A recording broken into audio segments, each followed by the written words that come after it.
Ara, més que mai, Catalunya necessita gent compromesa amb el futur del país. Els catalans tenim dret a un govern que doni estabilitat, que prengui decisions, que faci la feina i que tingui un lideratge potent. Aquest és el nostre compromís, que Catalunya recuperi plenament el seu prestigi, que els catalans, allà on anem, siguem valorats i respectats com a país. Catalunya ha de recuperar el temps perdut en aquests darrers 3 anys. I ara ens toca a tots plegats situar Catalunya al capdavant. L'Estatut que vàrem aprovar ens hi ajudarà.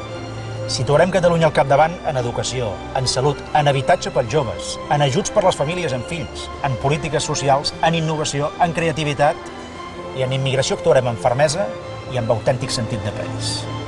Aquest és el meu compromís amb Catalunya i amb els catalans. Els catalans ens sentirem plenament orgullosos del nostre país. Estimem Catalunya i farem un bon govern.